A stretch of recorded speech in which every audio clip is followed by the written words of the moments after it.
Or are you practicing right now? I was actually just recording something. I was literally just in my studio recording an album. So that's my home. That's basically my studio where I record everything here. Like, so you can see my drum setup and everything. Look at that, all that shit, all that gear. The fans here are saying, I don't know if you're up to it, but can you show us some of your chops? Can you play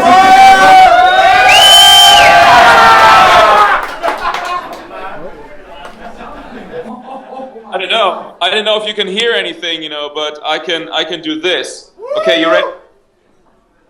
It's going to probably sound very loud. Here we go.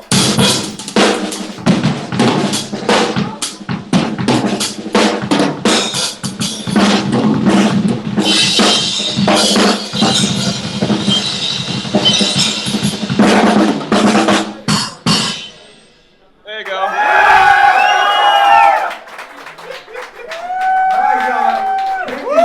Thank you so much, Marco. That was something else. My God, what?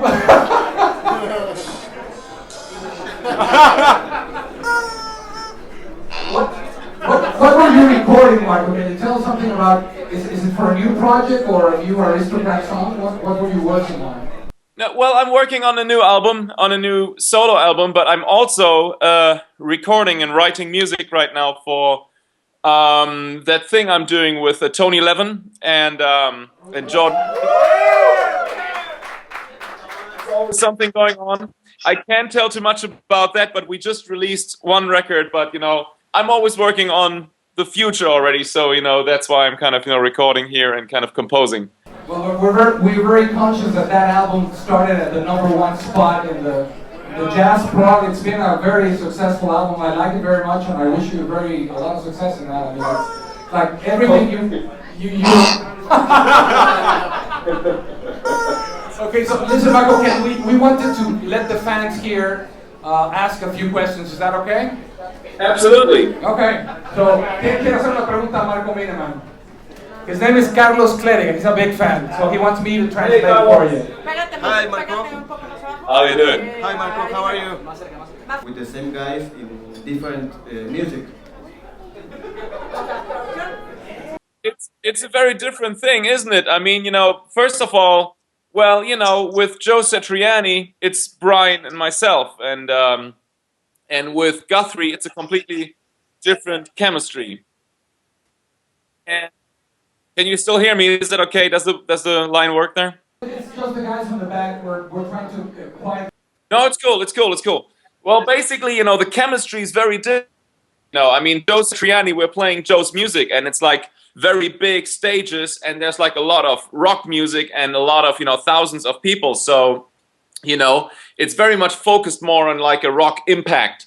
Like with the Aristocrats, you know, we're only three. The chemistry, even though Brian and I are playing together in the same bands, the chemistry is very different, you know. And with Guthrie, I also play on and off when I have time with Steven Wilson together. But, you know, with Aristocrats, it's like, you know, we can... Okay, here's the deal. Like with Steven Wilson or with Joe Satriani, we need to put on a big show with lights and screens and kind of, you know, to kind of accommodate everything and kind of accompany this thing. With the only the three of us, and we could play on a big stage, but we could also play in your living room, and we could, you know, make it sound, you know, like we want to have a sound. It's not, we're not dependent on a show. It's only the three of us, and we have a lot of dynamic range, and we can kind of, you know, talk with like a very freely musical language. So that's what makes Aristocrats so, I think, unique and special to me. People are shy here because they don't speak such good English, Marco. I'm shy too. I'm shy too. Maybe I should drink a little bit of whiskey. I just, you know, celebrated the last song that I recorded, and I have a little whiskey on you guys.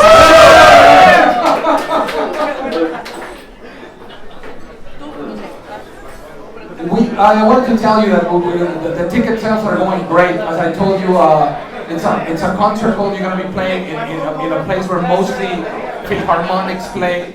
So people are really excited about the fact that they're going to be able to see you guys really up close, and you know, the sound's going to be great, but there's also going to be the factor of people being able to see you.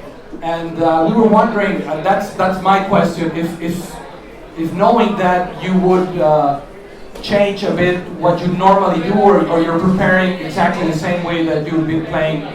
Well, you know, I mean, the vibe between the three of us is always the same. It doesn't matter, like I said before, you know, the stage, you know, doesn't really matter. You know, all we try to do, or we want to do, is connect with the audience. So, of course, we change things around because we are interactive. We change things up a little bit, you know, and I know especially like with you guys there in Mexico, it's gonna be great because we're gonna have a great bond. So, you know, we love telling our stories and kind of play for you guys, you know, as good as we can. ¿Qué pesa más? ¿La diversión o el virtuosismo? They're asking that when you're writing music in your creative process, what is more important, the technical aspect or the fantasy, just to let go and really try and do something you haven't heard before? Is that clear as a question? It's a good question. I like this question a lot because, as funny as it sounds, I am never really interested in the first place in playing something or composing in a technical aspect. I'm always kind of interested in kind of keeping things excited. So, and about the aura of a song so that it projects something.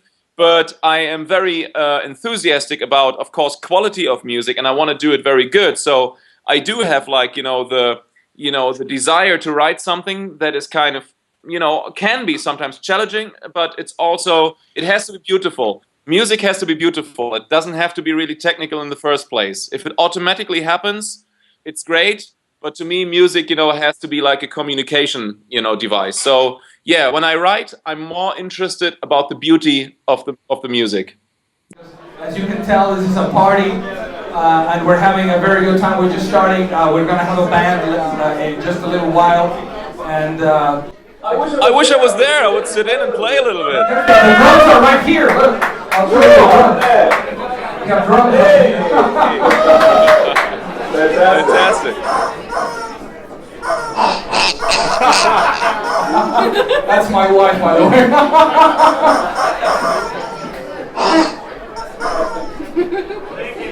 I've noticed you were in Japan with Eddie Johnson and John Wetton.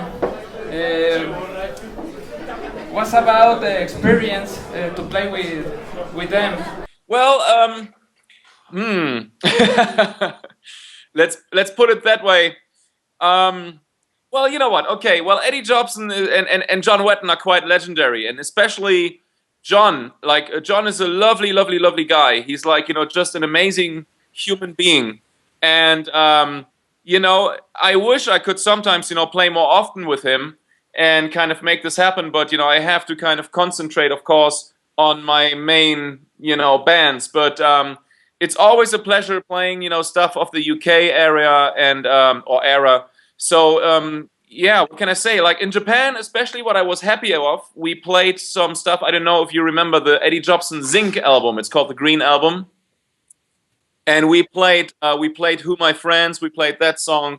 We played actually, what was it again? Resident. We played all kinds of cool stuff. So I was very happy about that. And especially with John, because John Wetton is doing very well right now, and he's just, it's great when you hear him sing, you kind of, it kind of, opens up, everything, you kind of, remember, from those great albums. He delivers it. So it's fantastic. I'm sorry that we couldn't come to your place, but it was just an installed show in Japan. Yeah. It's on the way a DVD or CD? Yes, there is something going to be released, but I hope somebody else mixes it. Thank you, Marco. No worries, thank you. One more question, Marco. Yes. Hi, Marco. Hey. She wants me to help with the translation. Okay. Me gustaría que nos dijera un poquito cuál es su marca preferida de baterías y obviamente si siempre carga como con el mismo set porque es impresionante verlo tocar como todo el tiempo como con el. Yes, well, the drums, well, I am a DW endorser, so I play DW drums, and I like those drums. That's why I play them. But, will bring these drums, or the distributor have some of them ready. But I tell you what, especially in South America as well, like Middle America, South America, Mexico, the distances are very long. So in Europe or in the States or Japan, you can travel with a truck with the same drum set. In South America, if we fly, for example, from Argentina to Brazil and then back to Mexico or the other way around, you have to kind of get different drum kits because you always have to fly by plane. So I sometimes played like really shitty drum sets, but as long as there's like good drum heads on it, you are the one making the sound. But to Mexico, I'm gonna bring my full setup experience because I want to show my best side for you.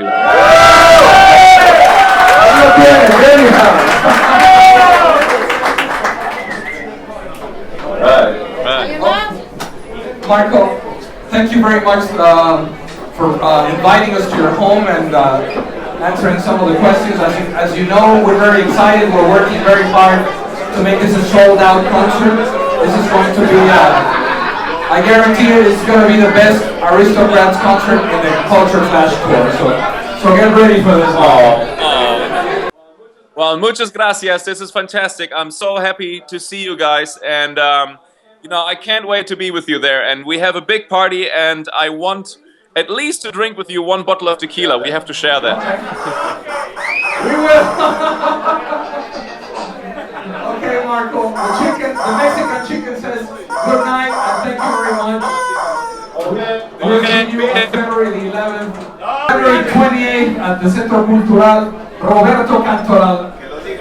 After you come, I'm pretty sure you're going to be able to pronounce it perfectly. Oh yeah, Roberto Cantoral. Nice to see you, my friend. You have a good day. Thank you very much. Goodbye. Say goodbye.